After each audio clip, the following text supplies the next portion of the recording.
할렐루야.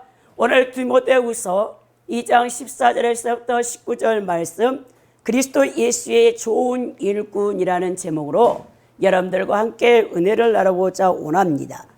오늘 바울 사도는 이 복음 사역자가 갖춰야 될 덕목과 소망에 대하여 교훈하고 있는 것을 보게 됩니다. 이 바울 사도는 올바른 말씀 사역자로서의 헌신을 당부할 뿐만 아니라 이단 사설을 버릴 것과 불의에서 떠나 정결할 것을 권면하고 있습니다. 바울 사도는 에베소서에서 목회하고 있는 영적인 아들 디모데에게 하나님 앞에서 인정받는 부끄러울 것이 없는 일꾼이 되라라고 말씀하고 있죠. 이 부끄러울 것이 없는 예수님의 좋은 일꾼이 되기 위해서는 이 바울 사도가 먼저 너는 그들로 이 일을 기억하게 하여라고 권면하고 있죠. 여러분, 기억하게 하다라는 이 헬라어 이 단어가 히포임네스케인데요. 이는 깨우치다, 해상시키다, 상기시키다라는 강한 뜻을 지닌 히포임네스코의 현재 명령입니다. 그래서 이는 계속해서 상기시키라는 강력한 요구의 말씀인데요. 이 디모데가 그가 목회하고 있는 교회의 성도들에게 무엇을 계속해서 상기시켜야 하는 것일까요? 오늘 우리는 바울 사도가 그 영적인 아들인 이 디모데에게 영적 지도자로서 성도들에게 계속해서 상기시키고 양육시키고 훈련해야 할 것들이 무엇인가를 함께 나누어 보겠습니다. 여러분, 오늘 첫 번째로 바울 사도가 이 디모데에게 너희가 목회하고 있는 에베소 교인들에게 계속해서 상기시켜야 되는 첫 번째가 뭐냐면 말다툼을 하지 말라라고 14절에 나와 있어요. 여러분, 디모데는 어떤 사람입니까? 여러분들이 디모데 딱 생각하면 이 사도행전 이 16장 1절에서부터 3절에 기록되어 있는데요. 바울 사도가 이 누스드라에 복음을 증거하러 갔을 때 거기에 신실한 이 그리스도인이 하나 있었는데 그 사람이 바로 디모데였습니다. 이 디모데는 이 어머니 유대인 어머니였다가 기독교인으로 개종하는 그 어머니 밑에서 아버지는 헬라인이었어요. 이방이었지요. 근데 이제 디모데는 이 누스드라와 이고니온에 있는 그 지역에서 형제들에게 칭찬을 받는 자였습니다. 그래서 바울 사도가 자신의 제자로 콜링을 해서 이제 같이 데리고 이방 선교 사역에 이제 동역자로 삼았던 것을 보게 됩니다. 오늘 디모데후서 1장 5절에 보면 이 디모데가 어떤 사람이냐, 내 속에는 거짓 없는 믿음이 있음을 생각함이라 그랬어요. 그러니까 디모데가 이 진실한 믿음을 갖고 있는 사람이었다는 것이죠. 근데 그 믿음이 어디서부터 왔느냐 하면 내 외조모 노이스와 내 어머니 유니게 속에 그 믿음이 있었는데 그 믿음이 디모데 네 속에도 있는 줄 내가 확신하노라 그랬죠. 그러니까 이 디모데라는 사람은 이 3대째 이 기독교 이 집안에 원래는 다 유대교인이었겠죠. 어머니와 또 외할머니와 또 자기의 어머니의 그 속에 있던 그 믿음이 그대로 아들에게 왔던 것을 보게 됩니다. 그래서 여러분들이 제가 금요일날 심야 예배를 드릴 때 제 간증을 좀 했잖아요. 제가 하나님 앞에 기도하기를 주여 제가 샤머니적 그 집안에서 부름받았기 때문에 제가 영적인 복을 굉장히 사모한 거예요. 25살 때 하나님 앞에 완전히 붙들림을 받아가지고 27살에 주의 종으로 콜링을 받은 다음에 가만히 제가 생각을 해보니까 내가 일대에 주의 종으로 부름받았는데 그것도 이 샤머니적인 무당의 집안에서 부름받았기 때문에 엄청나게 내가 주의 종을 가는 길이 힘들겠구나. 그게 딱 오더라고요. 영적 지각력으로. 그래서 어떻게 하면 내가 사역을 하는데 방해를 받지 않고 주님을 위해 헌신할 수 있을까 딱 생각하니까 그래.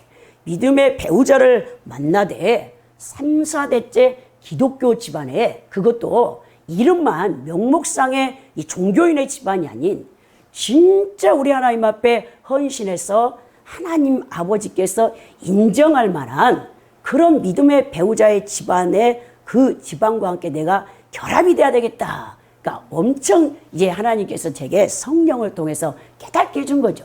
그래서 주여 저에게 배우자를 주시거든 3, 4대째 믿음의 집안에서 그것도 신학자를 주시고 그래서 신학교를 세워서 주의 종들을 이제 훈련시키는 그런 사역을 감당할 수 있는 하나님 그런 배우자를 주십시오라고 제가 기도했다 했잖아요. 그래서 우리 하나님께서 이 하늘에서 보시고 아 네가 참으로 좋은 것을 이 제일 좋은 것을 구하는구나. 그래서 이제 우리 백기찬 목사님을 늦었지만 저에게 이제 주셔가지고 오늘 또 이 말씀을 제가 상고하면서 얼마나 감사한지 눈물이 많이 나더라고요. 제가 죽도록 하나님 앞에 충성해야겠다 그런 생각을 했는데 여러분 디모데도 마찬가지인 거예요. 외할머니가 그렇게 신실한 여러분 믿음의 사람이었고 그 자기 어머니에게 왔고 디모데에게 왔기 때문에 디모데는 하나님께서 쓰실 수밖에 없는 이제 에베소의 담임 목회자가 된 것을 보게 됩니다. 근데 이제 바울 사도는 이 디모데에게 첫 번째로 성도들에게 계속 상고시켜야 될 일이 뭐냐? 말다툼을 하지 못하게 하라는 것이었어요. 우리 이제 개정 개혁 성경에서는 말다툼을 하지 말라라고 14절에 먼저 나오는데 헬라어 원문에서는요. 엄히 명하라라고 번역된 이 디아마르 티로메노스가 먼저 나오게 됩니다. 그렇다면 디모데가 충성된 일꾼들에게 엄숙하게 명해야만 하는 것은 무엇인가 살펴보면요. 이 디모데후서 2장 14절에서부터 19절의 말씀의 내용입니다. 먼저는 말다툼을 하지 말라고 했는데요. 이 말다툼은요. 사실 노고마케오의 이 헬라어 단어를 썼어요. 말싸움을 하는 것을 말하는데요. 이것은 디모데전서 6장 3, 4절에도 나오는데요. 누구든지 다른 교훈을 하며 바른 말, 곧 우리 주 예수 그리스도의 말씀과 경건에 관한 훈련을 따르지 아니하며 그는 교만하여 아무것도 알지 못하고 변론과 언쟁을 좋아하는 자니 이로써 투기와 분쟁과 비방과 악한 생각이 나며라고 이 바울 사도가 디모데전서 6장 3, 4절에 말씀하고 있습니다. 이 초대교회의 말다툼은 단순히 여러분 말로서 싸우는 게 아니에요. 사실 초대교회에서 이 말다툼은 여러분 신학적인 논쟁입니다. 이 신앙 교리를 가지고 논쟁하는 것을 말하고 있습니다. 디모데후서가 쓰여진 당시의 배경은요. 영지주의라는 이단의 영향으로 진리가 혼탁해지고 왜곡되는 경향이 많았어요. 여러분들이 영지주의라면 간단히 말해서 영은 선한 것이며 물질은 악한 것으로 단정하는 헬라의 이원론적인 사상을 기반으로 형성된 여러분 그 이제 사상인데요. 이 영지주의의 영향으로 극단적인 두 개의 여러분 그 육체의 모습이 나타나는데 하나는 육체를 포함한 모든 물질을 절제해서 영혼만 숭고하다라고 생각하면서 철저한 금욕적인 사상을 가지고 들어와 교회에서 무리를 일으키는 자들이 있었고 또 정반대로의 행동을 일삼았는데요. 그들은 뭘 하냐? 육체의 타락과 이 방종도 숭고한 영을 어떻게 해할 수가 없다라고 생각하고 영만 구원을 받으니까 육체는 막 방종하고 쾌락을 즐기며 살아도 된다는 쾌락주의로 흐르고 있었어요. 이 때문에 자연히 초대교회 안에서는 이러한 신학적인 논제에 휘말리게 되었습니다. 이 순박하지만 아직 교리적으로나 신학적으로 견고히 서 있지 않는 초대교회 성도들은 이 말다툼의 영향으로 오히려 혼란을 겪게 되며 시험이 들어서 예수 그리스도를 배교하고 믿음에서 떠난 일이 많았던 것을 보게 됩니다. 거짓 교훈의 말을 듣고 추종하는 사람들은 영혼을 죽이는 독을 먹게 되는 것이죠. 디모데전서 그래서 6장에서는 이 말다툼이 무엇의 원인으로 나오냐면 신화와 끝없는 족보에 창념한 결과라고 이 바울 사도가 디모데전서 1장 4절에 말씀하고 있는 거예요. 이거는 무익한 논쟁에 불과하다라고 말합니다. 당시 에베소 교회에 목회를 하고 있던 디모데에게 복음 진리를 왜곡하고 교회를 분열시키고 있었던 거짓 교사들이 존재했다는 것을 분명히 보여주고 있는데요. 말다툼의 결과는 교회에 전혀 유익이 없고 교회 공동체를 망하게 하는 결과를 가져온다는 것을 바울은 말씀하고 있습니다. 말다툼을 금해야 될 두 가지가 이유가 있는데요. 그 첫째는 유익이 하나도 없기 때문이라는 거예요. 이 말다툼의 결과는 투기와 분쟁과 해방과 악한 생각이 나며 마음이 부패해져서 교회 공동체를 분열시키는 이 결과를 가져옵니다. 둘째, 그러한 말다툼을 듣고 있는 다른 그리스도인들, 믿음이 연약한 자들 역시 망하게 된다는 것입니다. 동료 성도들의 신앙을 잃어버리게 만드는 것처럼 나쁜 것은 없죠. 그래서 마태복음 18장 6절에서 7절에 예수님께서 무슨 말씀을 하고 계시냐? 누구든지 나를 믿는 이 작은 자 중 하나를 실족하게 하면 차라리 연자 맷돌이 그 목에 달려서 깊은 바다에 빠뜨려지는 것이 나으니라. 이 실족하게 하는 일들이 있음으로 말미암아 세상에 화가 있도다. 실족하게 하는 일이 없을 수는 없으나 실족하게 하는 그 사람에게는 화가 있도다라고 말씀하는 거예요. 그래서 우리가 항상 제가 성령의 열매는 사랑으로 시작했다가 절제로 끝나야 된다라고 말씀하고 있는 거예요.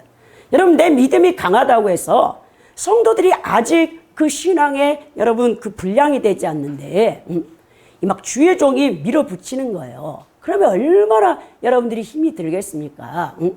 이 목표를 너무 높게 잡아가지고 그렇게 막 성도들을 그냥 밤낮으로 몰아치우면요, 여러분 성도들은요 나가 떨어집니다. 그래서 항상 주의 종들은 믿음이 강한 사람도 있고 믿음이 연약한 사람도 있어요. 교회는 다양한 여러분 그 믿음의 수준을 가지고 오는 성도들이 있기 때문에 사실은 너무 연약한 자들은 이제 주의 종이 개인적으로 양육하는데 힘을 써야 되고, 또 너무 강한 자들 위주로 여러분 또 교회를 이끌 수도 없어요. 설교도 주의 종은 중간에 놓고 거기서 이제 설교를 해야 되는 것을 보게 되는데 참 그렇습니다, 여러분. 그래서 항상 이제 우리가 먼저 믿었다 해서 또 믿음이 우리가 또 이렇게 많이 영적으로 성숙됐다고 해서 어린 사람들을 함부로 무시하거나 그래서는 절대 안 된다는 거예요. 제가 여러분들에게 성찬에 대해서 함께 나누면서 주님께서 가장 무섭게 다루시는 죄가 교회 공동체 하나됨을 깨트리는 것이라고 여러분들께 말씀을 드렸습니다. 이 지상에 세워진 기간 중에 주님께서 가장 소중하게 여기시는 곳이 여러분 두 곳이 있는데요. 바로 가정과 교회입니다. 이 주님의 몸된 전인 이 교회를 주님은 자신의 몸이라고 했고, 여러분 교회를 또 우리 이 구원받은 성도들을 그리스도의 신부라고 칭하고 있는데요. 교회의 머리는 예수 그리스도시고 구원받은 성도들은 무형교회로서 눈에 보이는 유형교회에 속해 성삼일체 하나님께서 거하실 거룩한 처소로 지어져 가고 있는데요. 오늘 보니까 이 말다툼의 이 결과가 뭐냐? 망하게 된다라고 했는데, 이 망하게 되다는 뜻이 여러분 이 헬라어 이 단어에서 카타스트로페라는 이 본문에 이 단어가 쓰였어요. 근데 이 단어는 이 성경의 이 디모데 후서 2장 14절에만 쓰였는데요. 이 표현은 무슨 뜻이냐? 뒤집어 엎다라는 이 뜻을 지닌 동사 이 카타스트레포의 명사형으로 믿음을 전복시키다는 뜻을 갖고 있습니다. 말다툼의 결국 마음이 부패해지고 진리를 잃어버리는 결과를 생산해내기 때문에 그렇습니다. 그러므로 복음의 진리의 말씀을 유탁받은 충성스러운 말씀 사역자들과 성도들은 자신과 말다툼을 하는 자들 및 그것을 듣는 자들에게 미치는 악 영향을 망각해서는 안 된다는 거예요. 그래서 우리가 하나님 앞에서 항상 조심해야 되는 거예요. 우리가 진리의 교리를 알고 있지만 여러분 전도를 이제 나가보면 알거든요. 이단들도 만나고 또 이제 바른 교리를 알지 못하는 또 다른 교회 다니는 성도들도 여러분들이 만날 것입니다. 근데 그래 교제를 나눌 때 여러분들이 진리를 안다고 막 그 사람들에게 네가 믿는 하나님은 아니야 막 이렇게 하면요, 그 성도들이 시험이 들어요. 그래서 성령께서 여러분들에게 충만하게 역사할 때 여러분들이 입술을 열어서 이제 상대방에게 복음을 증거하다, 그래 야 이제 생명력이 나가서 그 영혼이 구원받게 되는 것을 되게 보게 됩니다. 신학적인 논쟁은 굉장히 여러분 조심해야 되는 것입니다. 15절에서 또 이제 바울 사도가 이 디모데에게 계속해서 에베소 성도들에게 상기시켜야 할 일이 뭐냐? 이 진리의 말씀을 옳게 분별하고 자신을 하나님 앞에 드리라라는 거예요. 이 바울 사도는 디모데에게 직접적인 공고를 하는데요. 그 진리의 말씀을 옳게 분별하고 부끄러울 것이 없는 일꾼으로 인정된 자로 자신을 하나님께 드리라고 말하는데, 여기서 옳게 분별하고라는 뜻은요, 이 고둔이라는 뜻을 지녔습니다. 이것은 여러분 이 절단하다라는 이 템노라는 이 헬라어 단어의 동사에서 유래되었는데요. 신약 성경에서는 이 본문에만 이것이 사용되었어요. 어떤 신약 성경학자는 이게 옳게 분별하다 이 뜻이 뭐냐, 밭고랑을 똑바로 경작하는 것. 여러분, 저는 어릴 때 시골에서 자랐기 때문에 저희 친정 아버님이 우리 집에서 최고로 귀한 것은 소 한 마리예요. 그 소는 뭐하냐, 논을 이제 봄 추수하기 전에, 벼를 심기 전에 논을 이제 기경하는 일을 하잖아요. 그리고 밭에 이제 이제 식물을 심기 전에 밭을 이렇게 다 갈아서 고랑을, 가래라는 그 도구를 이 소에다가 매달아 가지고 농부가 이리앗 하면 소가 쭉 가면서 고랑을 이렇게 내줘요. 그러니까 논두렁이라 밭두렁을 이렇게 내는데, 이 쟁기질을 못하는 사람의 특징이 뭐냐, 소를 다룰 줄을 몰라요. 그래가지고 막 이쪽으로 하면 소가 반대로 가버리고 저쪽으로 하면 소가 반대로 가가지고 이 밭고랑이 반듯하게 이렇게 여러분 한 줄로 나가가지고 식물을 심을 수 있게 해야 되는데, 이 초보자가 하면요, 이게 밭두랑이 여기 있다가 이리 갔다 이렇게 되는 거예요. 그러니까 그것이 밭고랑을 똑바로 경작하는 것이라는 뜻을 갖고 있는데, 또 하나는 이 석공이 돌을 똑바로 자르는 거예요. 아니, 건축을 이제 짓는데 고대에 바울 사도가 이렇게 사역했던 그 살았던 시대는 전부 여러분 대리석으로 이 신전들을 짓기 때문에 이 석공들은 기가 막히게 돌을 반듯하게 잘라야 되는 거예요. 근데 여러분 서투른 이 견습생들, 이 수생들은 마음대로 돌을 잘라놔 버리잖아요. 그런 것 똑같습니다.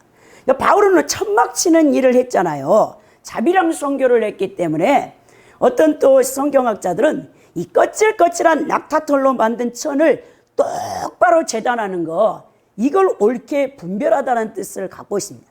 거짓 교사들이 진리를 애곡하여 가르치는 것과 대도되는 태도로 이 진리의 말씀인 복음을 올바로 전달해야 함을 뜻하는 것을 말씀하고 있는데요.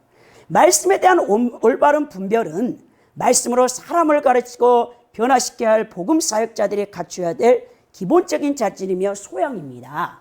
이 가르치는 자리에 있는 주의 종이나 성도들은요, 항상 자신이 가르치는 말씀이 참된 진리인지를 올바르게 분별하며 두렵고 떨리는 마음으로 참된 진리를 가르치려고 노력하고 있어야 한다는 뜻입니다.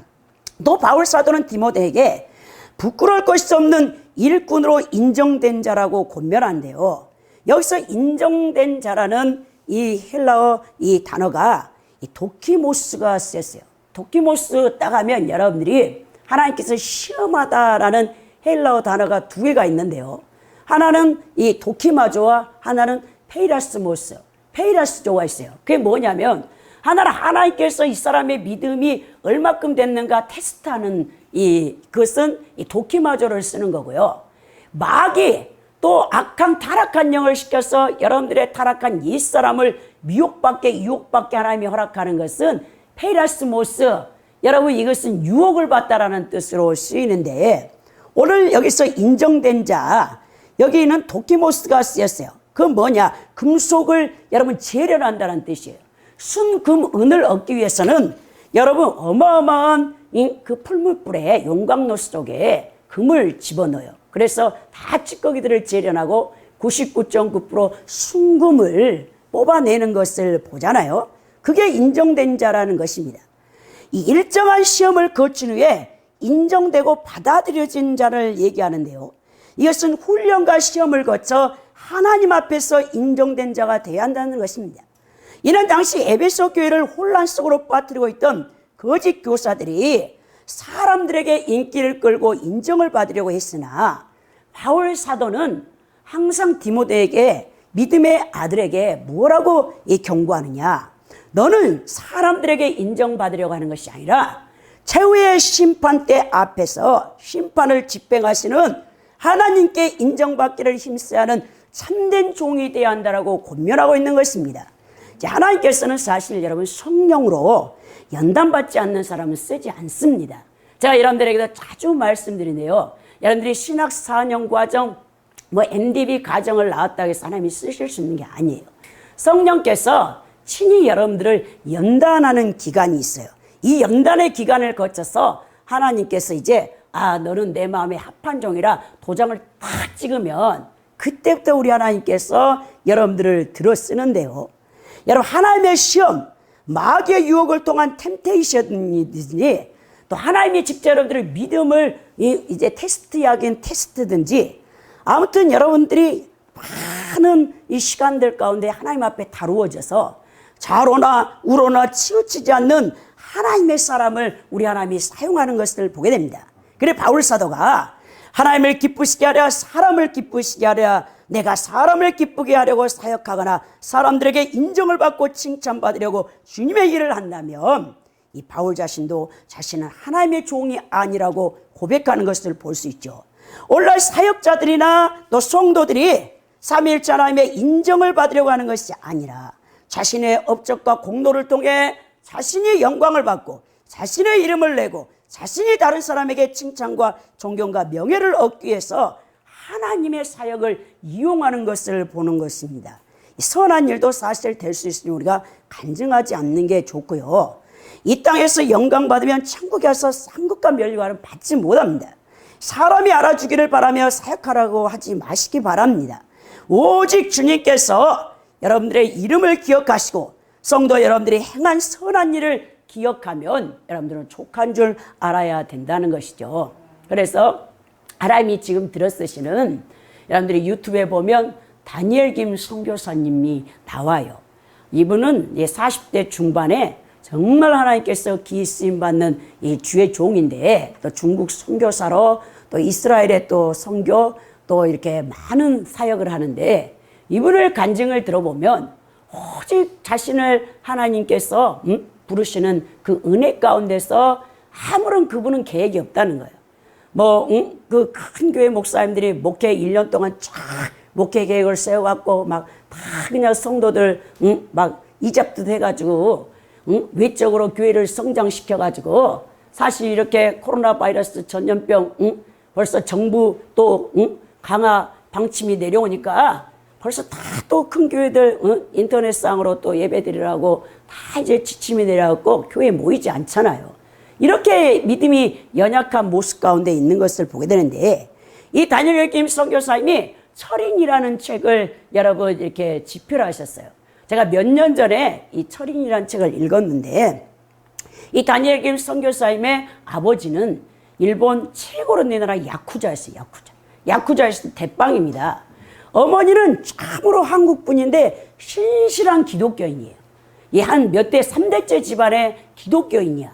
근데 기독교인 어머니가 이 야쿠자 대빵인 아버지를 만나가지고 이제 여러분 다니엘 선교사님하고 여동생은 어릴 때부터 아버지 얼굴을 거의 못 봤다는 거예요. 근데 이제 어느 날 초등학교 4학년 우리 나라에서 학교를 다니고 있는데 어머니가 이제 아버지의 나라인 일본으로 전학을 가게 된 거예요. 이제 전학을 딱 갔더니 그 당시에 보면 일본이 우리나라보다 교육이 선중인 거야. 우리도 지금은 이제 초등학교 3학년 때부터 영어를 하지만 벌써 다니엘 김 선교사님의 그 초등학교 3학년 때 여러분 4학년 때 딱 일본 학교로 가니까 전부 수업을 영어로 하더라는 거예요. 일본어도 하지 않고. 근데 영어 알파벳 ABC도 모르고 간 다니엘 김 선교사님이 어떻게 그 학문을 따라가겠습니까?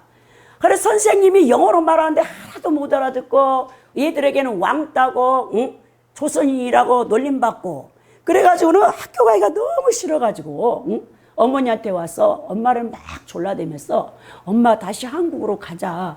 내 친구가 있는 한국 학교로 날 보내주세요. 근데 어머니가 늘 기도하면서 주님 우리 아들에게 공부할 수 있는 좀 은혜를 내려주세요. 어머니가 이렇게 기도를 했다는 거예요. 그래가지고 초등학교 5학년, 6학년 다 올 F로 졸업을 한 겁니다. 근데 이제 정말 여러분 중학교도 갈 수 없는 실력인데 중학교 1학년 딱 갔는데 어머니가 도저히 아들 안 되겠다 해서 부흥회를 데리고 갔어요. 근데 그 부흥회에서 완전히 성령께 사로잡혀가지고 예수님을 만난 겁니다. 그래가지고 이 다니엘 김 선교사님이 중학교 1학년 때 주님, 제가 보니까 저는 지금 학생으로서 학생 신분으로서 학생의 기본 이 성향은 뭐냐? 공부를 해야 하는 것이죠. 근데 저는 도대체가 이 영어로 된 것을 따라가지를 못하겠습니다. 그랬다는 거예요. 그래서 제가 이제 제가 학생으로서 지각도 안 하고 이제 한 번도 결석도 안 하고 딱 보니까 학생이 뭘 해야 되는가 기본적으로 생각하니까 보니까 학생은 매일 학교에 가야 되는 거고 지각해서는 안 되는 거고 선생님 내준 숙제를 반드시 해야 되는 거고 그걸 딱 생각한 거예요. 나머지는 이 점수가 좋든 나쁘든 꼴찌를 하든 F를 받든 그건 이제 주님의 소관입니다. 그렇게 이제 주님과 딜레이를 한 거죠. 그래가지고 이제 집에 와서 얼마나 시달리겠습니까? 선생님들마다 과목이 바뀌며 영어로 다 하는데 하나도 못 알아듣고 집에 와서 그래도 3시간씩 책상에 앉아 있는 거예요. 학생으로서 해야 할 일을 하기 위해서. 제일 처음에 책을 꺼냈더니 과학책이 딱 왔는데 과학 용어가 얼마나 영어로 어렵냐고요. 하나도 못 알아듣겠더라는 거예요. 그래가지고 이제 영어 사전을 꺼내갖고 앞에 놓고 30분을 보니까 완전히 지루해갖고 나가 떨어진 거야. 그 다음에 또 한국어 사전을 옆에다 놓고 그러다가 이거 진짜 하기 못하겠네. 그러고 과학책을 이렇게 한번 끝까지 넘겨봤더니 그림이 엄청 많더라는 거예요. 그림을 보니까 이 그림은 조금 그래도 그림 있으니까 할만하네. 그래 그때부터 이제 죽어라고 공부를 해가지고 1학년 이제 말에 기말 시험을 봤는데 일본 학교에서는 교문 반에다가 이 전체 등수를 학급 등수를 전체 등수를 딱 붙인다는 거예요. 근데 제일 밑에서부터 자기 이름을 찾았는데 자기 이름이 없는 거야. 쭉 가보니까 1등에 거기에 다니엘 선교사님의 이름이 기록돼 있더라는 거예요. 그래서 처음으로 자기가 올 F였다가 몇 년을 전교 1등을 하니까 거기서 이제 공부할 맛이 나더라는 거예요. 근데 그게 뭐냐? 공부도 지속적으로 잘해야지 한 번 잘해야 그게 잘 됩니까? 그래가지고 좀 하나님의 은혜가 떨어지면 공부하기 싫어갖고 또 저 밑에 가 있고 어머니가 그럼 또 붕에 끌고 가갖고 막 성령의 은혜를 불을 받아갖고 으쌰으쌰 하면 이제 그 기운으로 또 공부를 해갖고 랭킹 이제 상위권으로 올라가고 그러다 고3이 됐는데 진학할 대학교가 딱 한 곳밖에 없더라는 거예요. 미국의 남부에 있는 웨스트 사우스 해군 사관학교 거기를 다 가가지고 정말 다니엘 선교사님 철인책 읽어보세요. 얼마나 백인 이 해군 장성들이 자기 동기들이 동양이라 무시하는지 밥을 먹는데 걔네들이 왕따 시켜가지고 다니엘 김 선교사의 식판을 그 자리에서 다 엎은 거예요. 그리고 핥아 먹으라고 하는 거예요. 그런데도 그 수모를 다 참고 하나님 사실 제가 뭘 해야 됩니까? 기도를 했더니 우리 하나님께서 트리니티 신대원으로 가라. 4년 내내 고생해갖고 해군 사관학교에서 빡세게 이제 군인으로 훈련받았다가 갑자기 우리 하나님께서 턴을 하는데 트리니티 신대원으로 가는데 미국에서 트리니티 신대원이 얼마나 명문신학대학인데 그래서 사람 앞에 순종해가지고 찝차를 몰고 해군 찝차를 몰고 머리는 완전히 쫙 깎아가지고 군인 머리에다가 빨간 해군이 입는 여러분 반팔 군복을 입고 그 면접을 보러 가니까 면접관 교수님도 시작해갖고 거기 다 면접 보러 왔던 신학생들이 다 놀래가지고 아니 깡패가 왔나 그랬다는 거예요. 그래가지고 제발 저 사람만 우리 신학대학원에 들어오지 말기를 그렇게 바랬다는 거죠. 근데 정말 이제 그 신학적인 그 베이스가 없으니까 우리 하나님께서 우리 다니엘 선교사님을 낮추려고 그랬겠죠. 항상 자기가 접해보지 않는 새로운 곳에 가서 처음부터 훈련하는 거예요. 지금까지. 그리고 이제 겨우 트리니티 신대원에서 졸업을 해가지고 어디로 갈까요 주님 물으니까 중국으로 가라. 중국 선교사라고 하고 활동하는데 이 다니엘 선교사님이 참 하나님은 자기가 이제 전교 1등 했다니까 사람들이 놀라는데 그건 놀랄 것이 아니에요. 왜? 다니엘 선교사님 여동생 얘기를 하는데 이 여동생은 일본 초등학교 들어가자마자 전교 1등 졸업 때까지, 중학교 졸업 1등 전교 1등, 고등학교 전교 1등, 트리니티 신대원 들어가서 박사학위까지 1등으로 졸업한 여동생에 비하면 자기는 아무것도 아니라고. 당신이 이렇게 된 것은 다 하나님의 은혜라고 고백하는 것을 봤는데요. 우리도 그렇습니다, 여러분. 지극히 적은 학업 하나 하는 것도 사실 하나님의 은혜를 베풀지 않으면 학업을 못해요, 여러분. 여러분 공부하고 직장생활 하는데 막 아이고 하나님 죽겠습니다 불평할 것이 아니라 하나님 나를 얼마나 사랑하시면 한 가지 일도 하기 힘든 나를 우리 하나님께서 공부도 시키시네 할렐루야 하고 여러분들은 하나님 앞에 감사하고 기뻐하며 그 자리에서 최선을 다해야 한다는 거예요. 여러분, 그래서 오늘날 많은 영적 지도자들이 있지만 진리의 말씀을 올바르게 분석하고 정확하게 분별하는, 즉 올바르게 다루고 능숙하게 자르는 능력이 있어야 가르치는 사람들이 될 수 있다는 거예요. 교회 안에는요 엄청난 미혹의 영들이 많이 옵니다. 제가 지난 주간에 새벽 예배 기도하려고 딱 여기 엎드렸는데 세상에 여기 방석을 딱 깔고 엎드렸는데 갑자기 제 옆에서 수십 마리의 작은 개미떼가 왔다 갔다 하는 거예요. 실제적으로 영적으로 그게 아니라 깜짝 놀래갖고 저 우리 냉장고 있는 데까지 여기서부터 두 줄로 아주 개미떼가 우리 교회 바닥을 막 휘비고 있는 거예요. 그래 출처를 찾아봤더니 우리 여기 화분을 옮겨놨잖아요. 근데 이 흙 속에 개미떼가 숨어 있었나 봐요. 여름에 더우니까 거기 흙 속에 저기서 시원하게 있다가 이 교회 선선하네 하니까 저도 모르게 이것이 밤에 싹 나와가지고 여기서부터 끝까지 아주 자기들 무대로 놀고 있는 거예요. 깜짝 놀래가지고 제가 막 손바닥으로 얘들을 잡으려고 하니까 얘네들이 얼마나 빠릅니까? 아니 순식간에 다 퍼져버리더만 이 교회 바닥에. 그래가지고 제가 이것들을 막 때려잡느라고 고생해가지고 저 이제 약국에 갔더니 개미 죽이는 저 약이 있더라고요. 그래서 주변에 나가도 많이 이제 이들이 죽었나 봐요. 안 나타나더라고요. 그걸 보고 딱 우리 하나님께서 제 머리에 딱 뭐를 성령이 지가리야. 교회 안에 이 개미 군대 같은 약한 마귀도 이렇게 들어올 수 있구나. 그 생각이 뻘떡 들더니 내가 기도하면 안 되겠다 그래가지고 열심히 제가 기도를 했는데 마찬가지라는 거예요.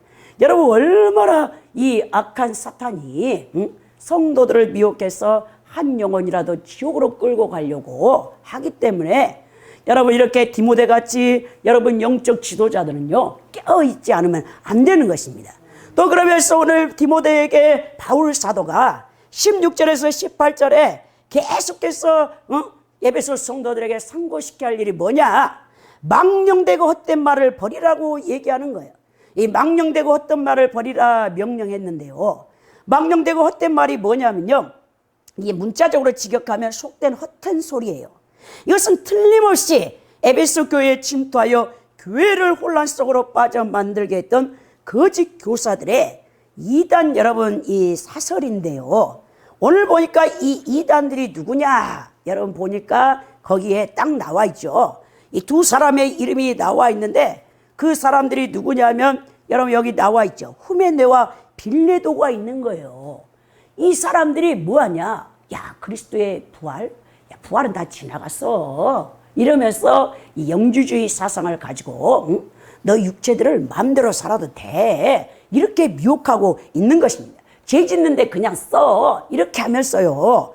이 망령되고 헛된 말을 가지고 에베소 성도들을 지금 꼬이고 있는 겁니다. 이 디모데가 이단적인 사설들을 피해야 될 이유가 무엇인가를 바울 사도가 얘기하는데요.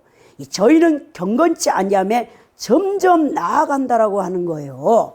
이 점점 나아간다 이것은요, 이 거짓 교사들은 스스로 더욱더 진리와는 관계없는 대로 나아간다는 의미입니다. 이 거짓 교사들의 망령되고 헛된 말을 회피해야 될 이유는 무엇보다 그들과의 논쟁이 결국은 그들을 더욱 악하게 만들기 때문이라고 말하는 것입니다. 거짓 교사들은요, 충고해주면요 돌아오는 게 아니고요, 더 악한 데로 나아간다는 거예요. 이 거짓 교사들이 자신들 앞에 놓인 모든 장애물들을 해치고 착착 진행해서 더 악으로 나아가는 모습을 보여주고 있습니다. 오늘 망령되고 헛된 말, 곧 악성 종양 같은 말을 퍼뜨리며 에베소 교회를 어지럽게 하는 대표적인 이단 사설을 퍼뜨린 자, 이 후메네오와 빌레도 이야기가 나오는 것을 보게 되는데요.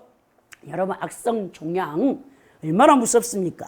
사실 개역 성경에는요, 이 악성 종양이 뭐로 나왔냐면 개역 성경에서는 독한 창질의 썩어짐 같은 말이라고 기록되어 있어요. 독한 창질은 뭐냐? 고대 의학 서적에 의하면 갉아먹다라는 그 뜻을 갖고 있는데요. 살을 갉아먹는 악성 종기를 얘기하는 것입니다. 여러분들 살을 다 갉아먹어가지고 막 다 썩어서 짓무러지게 하는 이 악한 것들인데요. 오늘 후메네와 이 빌레도의 말이 악성 종기처럼 퍼져간다는 거예요. 저는 10년 전에 우리 영산 신학 동기인 이 전도사님의 이 제부가 여러분 피부암에 걸렸어요. 그래서 신촌 세브란스 암병동에 입원해 있어가지고 제가 이제 신방을 갔어요. 그랬더니 저는 너무나 암 환자들을 많이 봐왔지만 그렇게 끔찍스러운 암 환자는 처음 봤어요. 전도사님의 제부는 56밖에 되지 않는 분이고, 목동 제자교회를 다니시고, 거기서 안수 집사님이었어요. 근데 그분은, 어릴 때부터 부모에게 내버림받은 고아로 자랐습니다. 그래서 전도사님의 여동생을 만나서 가정을 이뤄 세 딸을 두고, 한참 여러분 이제 인생의 꽃이 필 때, 이 암에 걸리노니까, 이분이, 믿음이 하나도 없는 말을 하더라고요. 막 하나님을 저주하더라고요. 너무 안타깝더라고요.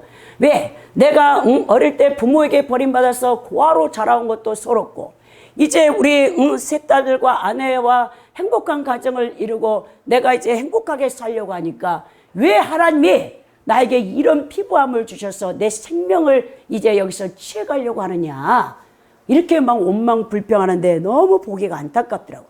근데 이제 그분의 이 현상으로 나오는 게 뼈만 남았는데 그 악성 이 암이 갈비뼈에서부터 막 튀어나오는 거예요. 이 정도로 막 자라가지고 등에 이 혹이 막 바위처럼 솟는 희한한 이 피부암이더라고요. 희귀암이라고 하더라고요. 근데 이제 아무리 항암 치료를 받아 이걸 죽이지를 못하는 거예요. 다리에도 막 이게 솟아나고 막 여러분 우리가 성에 막 그 아름다운 결정체에 막 그런 뭐 북극 같은 데서 막 여러분 얼음 결정체가 막 뚫고 나오는 것 같이 그렇게 자라나는 아주 이 흉악스러운 이 암이 자라나고 있는데 막 팔에 막 이따마르시 빼빼 말랐는데 그것이 이렇게, 그리고 막 등에, 그래서 눕지도 못하고 앞으로 서기도 못하고 앉지도 못하고 눕지도 못하는 그런 고통서에서 하나님이 정화시키는 과정이죠. 우리의 생명이 어떻게 끝날지 모르지만 여러분들의 신앙을 장담할 수 없는 것은 그렇게 목동 제자교회에서 안수집사로 헌신했다고 하지만 자신에게 그런 여러분 희귀 피부암이 걸리니까 하나님을 전면 부인하고 이 세상에 살아온 모든 나를 부인할 때 우리의 믿음을 장담할 수 없다는 것을 제가 보았습니다. 여러분, 그 암세포가 모든 이 정상적인 세포가 빨아먹어야 될 영양분을 빨아먹고 자라나니까 사람이 살 수가 없는 거죠. 이 암세포와 같은 악성 종기를 퍼뜨리고 있는 후메네와 빌레도의 이 악성 종기의 이단 사설이 부활이 이미 지나갔다라고 하는 거예요. 뭐 사두개인처럼 아예 부활도 없고 천사도 없다, 영적 세계를 부인한 것은 아니었는데, 이 두 사람이 주장하는 거짓 이 교리가 뭐냐, 은근히 부활이 있는 것처럼 말은 하긴 한데 그걸 바꿔버린다는 거예요. 즉 부활이 있긴 있지만 진리와는 다른 부활을 믿게 만듭니다. 그들은 영적인 것은 선하나 물질과 육체는 악한 것이라고 생각하는 영지주의의 근거에서 성도들의 육체의 부활을 믿지 못하게 하는 것이에요. 잘못된 부활에 관한 교리로 인해 에베소 성도들의 믿음이 무너지고 있었습니다.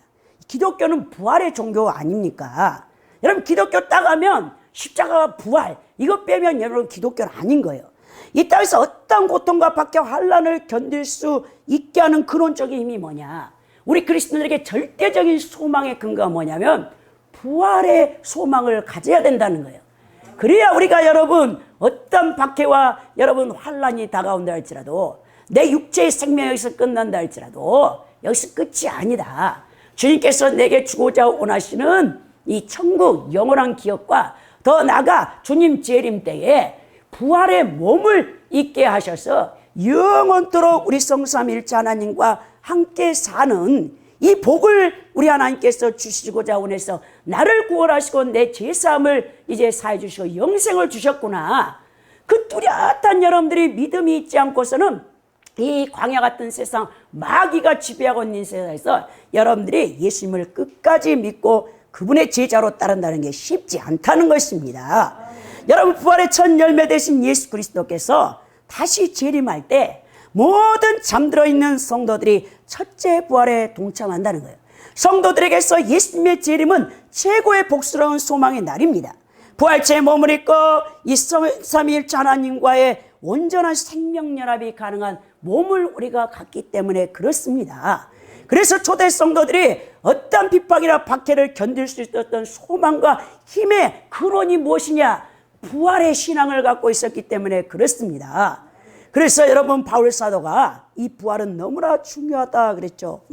그래 로마서 8장 11절에 예수를 죽은 자 가운데 살리신 이의 영이 너희 안에 거하시면 그리스도 예수를 죽은 자 가운데 살리신 이가 너희 안에 거하시는 그 영으로 말미암아 너희 죽을 몸도 살리시리라 그랬죠. 우리가 부활이 없다면 바울 사도가 우리 그리스도인들이 제일 여러분 허무한 인생을 사는, 아무것도 아닌 인생을 사는 것이라고 고린도서 15장 13절 15절에 말씀하고 있고, 우리가 전하는 복음도 헛것이고 우리가 예수 그리스도를 위해서 헌신하는 것도 다 헛것이라고 말하고 있는 이유가 바로 거기에 있는 것입니다. 여러분, 그렇습니다. 우리가 정말 정신을 바짝 차려야 되는 것이에요. 지금 우리가 계속해서 정부에서 코로나 바이러스를 이제 예방한다는 수칙으로 금요일 어제 오전 여러분 6시부터 이 강화가 되어가지고 우리가 예배 드리는 것도 쉽지 않는데, 이런 상황 가운데서도 우리는 믿음을 지켜야 된다는 것입니다. 이제 바울 사도가 또 계속해서 에베소 성도들에게 이 말씀하고 있는 것이 무엇이냐, 상기시켜야 될 그 말씀이 19절에 보면 불의에서 떠나라라는 거예요. 오늘 보니까 그러나 하나님의 경고한 터는 썼으니 인침이 있어 일렀을 때 주께서 자기 백성을 아신다 하며 또 주의 이름을 부르는 자마다 불의에서 떠날지어다 하였느니라 그랬죠. 여러분, 바울 사도가 오늘 이단들은 결코 교회를 무너뜨리지 못한다는 점을 극명하게 표현했어요. 하나님의 경고한 터는 섰으니라고 말했죠. 이 경고한 터는요, 여러분 굳은 밀도가 강한이라는 스테레오스의 여러분 이 헬라어 단어를 썼어요. 이게 뭐냐면요, 이 또 토로 번역된 이 단어는요 데멜리오스인데 기초 보석이라는 뜻이에요. 어떤 건물이 세워질 때 깊이 여러분 이 추춧돌을 놓고 그 지하 막 몇 층까지 이 높이 올라갈수록 여러분 또 아래로 그 견고한 여러분 그 추춧돌과 디딤돌을 놓는 것을 보게 되는데, 이 견고한 터는 하나님에 의해 수립된 터요 예수 그리스도의 피값으로 세워진 그리스도의 몸이며, 교회는 전적으로 성삼위일체 하나님의 소유라는 것을 바울 사도가 얘기하면서, 아무리 이 후메네와 빌레도가 거짓된 부활의 교리를 가지고 에베소의 성도들을 현혹시키고 교회를 무너뜨리려 하지만 교회는 절대로 무너지지 않는다라고 말씀하는 거예요. 왜? 교회는 예수 그리스도가 머리시고 교회 감독은 성령께서 감독하고 계시고 성삼일체 하나님이 교회를 내 소유라고 인쳤기 때문에 하나님이 지키고 보호하신다는 것입니다. 이 하나님의 경고한 터가 구체적으로 무엇을 가리키는가 우리가 살펴보면, 신약 성경학자들은 그리스도 자신 곧 교회라고 주장합니다. 그러므로 거짓 교사들의 배후에 있는 마귀들과 귀신들의 온갖 해방과 방해도 불구하고 하나님의 경고한 터인 교회는 무너지지 않는다는 거예요.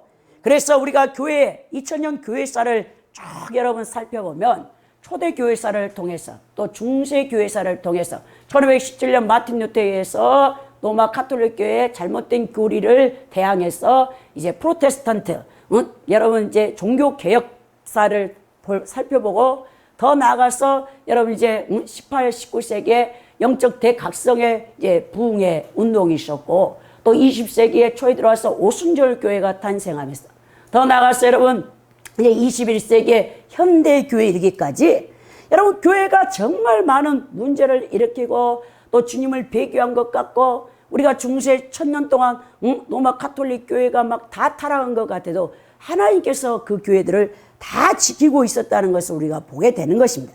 이제 우리는 7년 대환란 때 환란 교회에게 이르기까지 어떤 환란과 박해와 시련 가운데서도 흔들리지 않고 굳건하게 교회는 버티며 결코 망하거나 쇠하지 않는다는 거예요. 하나님께서 인쳤기 때문에 바로 그렇습니다. 인치다라는 뜻은 여러분 확증하다는 뜻이에요. 하나님께서 교회를 자신의 도장으로 확 찍어서 이건 너는 내 것이다라고 확증을 했다는 거예요. 이렇게 교회를 그리스도 자신의 완전한 소유로 확증하신 하나님께서는 교회를 무너뜨리려는 사단의 세력으로부터 교회를 늘 안전하게 보호해 주시는 것입니다. 자, 그래서 우리가 정말 교회는 복음을 통하여 구원받는 성도들, 즉 천국 백성들이 하나님의 자녀들이 영육간에 성장되어지고 성숙되어지는 가르침을 받는 교육기관인 학교이며 또 영적으로 육적으로 병든 사람들이 치료받는 영적 병원이며 영혼력이 잘 발휘되도록 영의 양식과 하나님과의 교제를 통해 호흡하는 인큐베이터의 산실과 같은 것이 바로 교회라는 것입니다. 하나님을 사랑하는 사람은 여러분 교회도 사랑하게 돼 있어요. 제가 25살 때 주님 첫사랑 때 보니까요, 야, 주님께서 막 제 심장을 뛰게 하셔갖고 잠을 못 자게 하는데 교회만 막 가고 싶더라고요. 그냥 눈만 뜨면 교회로 달려오고 교회로 달려오고. 교회 와서 할 일이 뭐 있습니까? 그땐 제가 뭐 아무것도 가르칠 수 있는 지식도 없고 오직 그냥 몸으로 봉사하는 거. 교회 화장실 청소, 그리고 계단 청소, 그 다음에 뭐 있냐, 또 교회에 어지러진 거 있으면 주방에 들어가서 설거지하거나 그런 일. 뭐 주일학교 이제 교사로서 주일날은 또 어린이들을 가르치고 했지만 제가 이제 그런 가운데서 그때는 우리 주님이 저를 주의 종으로 부른지도 몰랐어요. 저는 그냥 평신도로서 물질 헌신자가 되어가지고 정말 이 교회를, 내 이 첫사랑 교회를 내 심장이 멈추는 순간까지 섬겨야 되겠다. 그런 마음을 주시더라고요. 그래가지고 25살까지, 지금까지도 저는 교회에 있을 때가 가장 행복한 거예요. 여기 앉아서 우리 교회, 이 예배당에 앉아서 우리 교회 십자가를 바라볼 때마다 내가 너를 사랑하노라 막 주님의 음성이 들려요. 그럼 막 저기서 눈물이 그냥 머리에서 발끝까지 막 나는데요. 어찌 주체할 바를 모르겠는 거예요. 여러분, 그래서 내가 주님을 사랑하는데 교회를 사랑하지 않는다? 그건 있을 수가 없는 거예요. 왜? 주님이 교회의 머리거든요. 우리는 다 지체들로서 그리스도의 몸을 이루고 있는데, 그리고 여러분들이 주님을 사랑한다면서 여러분들의 지체들, 성도들을 사랑하지 않는다? 다 가짜입니다. 가짜. 여러분들이 주님을 사랑하게 되면 주님의 몸된 교회를 사랑하고 교회가 하는 일의 사역에 여러분들은 전적인 관심을 갖고 어찌됐든 헌신하려고 애를 쓰는 거예요. 그리고 같은 지체들이 어려움을 당했다면 막 그들을 돕고 싶어서 여러분들이 어찌 할 바를 모르는 거예요. 그게 정말 주님을 사랑하는 그 열매의 모습입니다. 여러분, 오늘 뭐라냐? 주께서 자기 백성을 아신다며 또 주의 이름을 부르는 자마다 불의에서 떠날지어다 그랬는데요. 여기에 두 가지 하나님의 절대적인 소유임을 확증하는 두 개의 말씀이 새겨져 있는데, 첫째는 주께서 자기 백성을 아신다라는 말씀이고, 둘째는 주의 이름을 부르는 자마다 불의에서 떠날지어다 하는 말씀이에요. 여러분, 주께서 자기 백성을 아신다, 이 말씀은 바울 사도가 민수기 16장 5절에서 인용한 겁니다. 민수기 16장 5절을 읽어보면요, 이 모세와 아론의 제사장 직분의 시기가 나가지고 거기 여러분 네이 증손 고아세 손자 이세야 아들 고라와 누벤 자손 엘리압의 아들 다단과 아비람과 벨레스 아들 온이 당을 짓고 이스라엘 자손 총회에서 막 이스라엘 백성들을 회중들을 막 미혹하는 거예요. 야, 여호와 하나님께서 모세 아론에게만 말을 하는 줄 아느냐? 우리도 택함 받은 하나님의 종이야 막 이러면서, 그러니까는 어떻게 됩니까? 이 고라와 그 무리들이 막 모세와 아론을 대적하는 거예요. 그랬더니 우리 하나님께서 모세와 아론에게 뭐라냐? 그 고라와 그 무리당들에게 다 향로를 갖고 오라. 250개의 향로를 딱 갖고 오고, 그 다음에 뭐랍니까? 이제 너희들 다 이들이 정말 하나님 앞에 귀한 직분을 받았다는 거예요. 왜냐? 모세와 아론을 도와서 하나님 일을 하는 이 일이 적게 느껴지느냐 그 얘기를 하는 거예요, 여러분. 하나님께서 12지파 가운데 레위 지파를 선택해서 모세와 아론의 그 대제사장 직분을 함께 감당하도록 하나님 일을 하도록 성막에서 헌신하도록 복을 주셨건만 이들이 자신의 위치와 직분을 지키지 아니하고 하나님께서 세우신 영적 권위자, 영적 리더자의 자리에 오르기를 원했다는 거예요. 그걸 바로 우리 하나님께서 이제 징계를 하시는데 어떻게 하냐? 자, 이스라엘 회중들을 다 분리시켜라. 그리고 모세, 아론 너희도 다 피해라. 딱 그러는 거예요. 그러면서 우리 하나님께서 땅을 벌려가지고 이 고라와 이 반역했던 무리들을 그 자식들, 어린 자녀들, 가족들, 온 가족들을 다 삼켜버리는 이 무서운 심판을 받게 되는 장면이 바로 여러분 민수기 16장에 기록되어 있습니다. 거기다가 250개 향로 갖고는 그들에게 갑자기 여호와께서 심판의 불을 내려가지고 다 태워 죽여버리는 이 일들이 여러분 기록되어 있는 거예요. 그러면서 바울 사도가 주께서 자기 백성을 아신다라는 이 말을 쓰는데요. 그러면서 여러분 주의 이름을 부르는 자마다 불의에서 떠날지어다라고 말하고 있는 겁니다.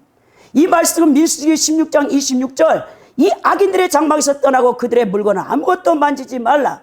그들의 모든 죄 중에서 너희도 멸망할까 두려워하노라 그랬죠.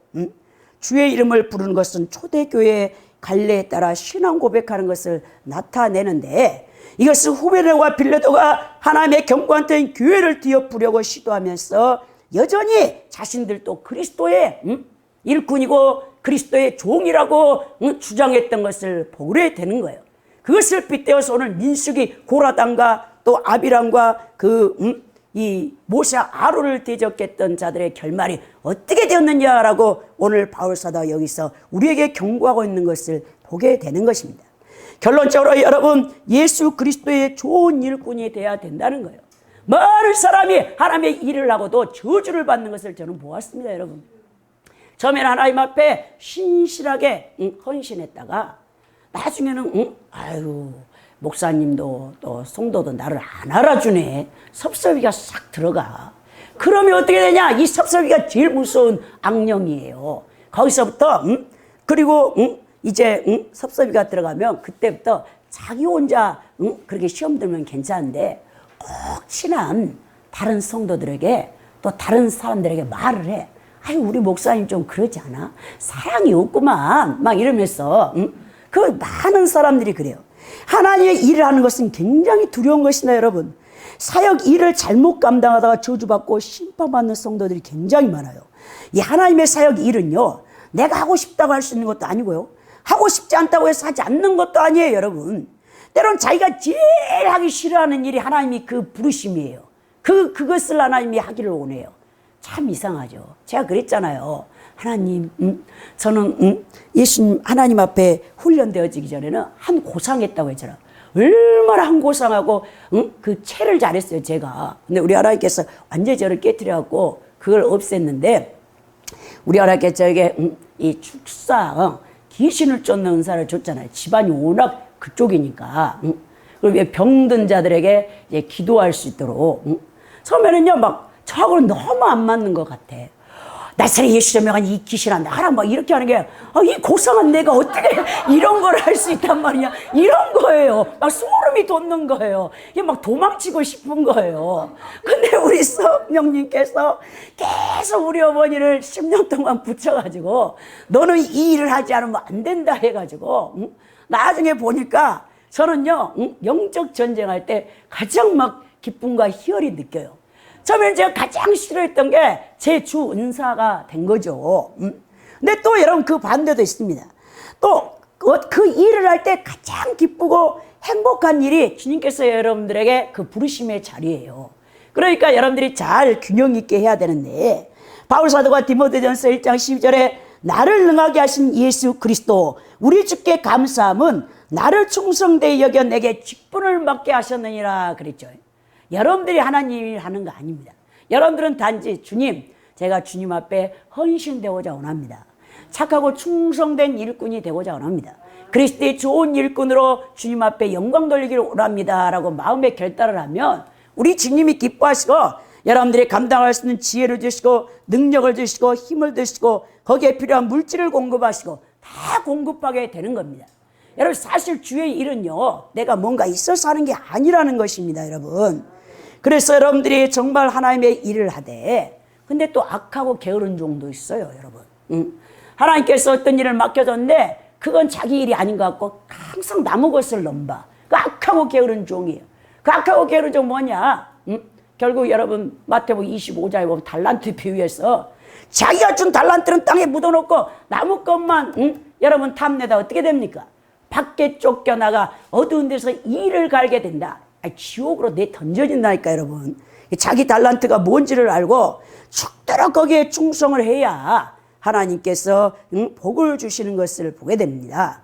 자, 그래서 오늘 결론적으로 여러분들은 주님의 좋은 일꾼, 부끄러운 일꾼이 되지 않기 위해서는 첫째 말다툼, 교리 논쟁, 신앙 논쟁을 조심해야 되고 두 번째는 진리의 말씀을 옳게 분별하고 자신을 하나님 앞에 드리는 삶을 살아야 되고 세 번째는 망령되고 헛된 말을 버려야 되며 네 번째는 불의에서 철저히 떠나 거룩하고 성결한 삶을 살아야 된다는 것을 여러분 기억하시고 참으로 하나님 앞에 인정받고 칭찬받는 선하고 좋은 우리 주 예수 그리스도의 일꾼들이 모두 되시기를 예수 그리스도의 이름으로 축원드립니다. 아멘.